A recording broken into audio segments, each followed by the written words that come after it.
Ichkariga kirmaysizmi? Yo'q, tashqarida turishingizni qarang. Assalomu alaykum, adasi, yaxshi keldingizmi? Va alaykum assalom. Xudo xohlasa aka, keyingi safar kiramiz to'ylarda. Doim shunaqa deysiz-da. Sinimga uylanganingizga 5 yil bo'ldi, biron marta kirmadingiz hali. O'tirsangiz bo'lardi ozgincha, maza qilib choy-poy qilardi.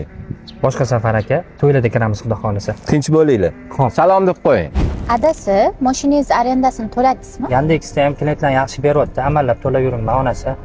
Sparkingizni bekor sotib yubordingiz-da. Bu mashinani pulini to'layman deb rosa qiynalyapsiz. Uni buni qo'ygan, qorin ochib ketdi. Shundan unaqa kirib bitta gumma yemaymiz ham maza qilib. Siz ham g'alatisizda. Oyim uyda zo'r qilib qozon kabob qiluvdilar. Kirganingizda birga yeb olardik. Onasi gap ko'paytirmagin. Bilasan, uyingga kirmayman. Shundoq kirib yeb chiqamiz.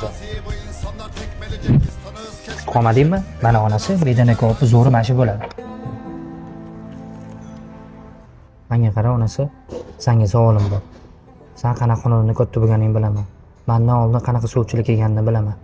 Nimaga aynan menga o'xshagan oddiy kirakash tanlagansan? Sizni tanlashimga keladigan bo'lsak, menga yoqasiz.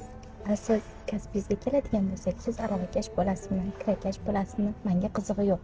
Erkak kishi uchun eng og'ir zarba oilasidan keladi. Erkak kishining oilasi tinch bo'lsa, hammasiga erishadi. Men sizga ishonaman. Siz uddalasiz, adasi.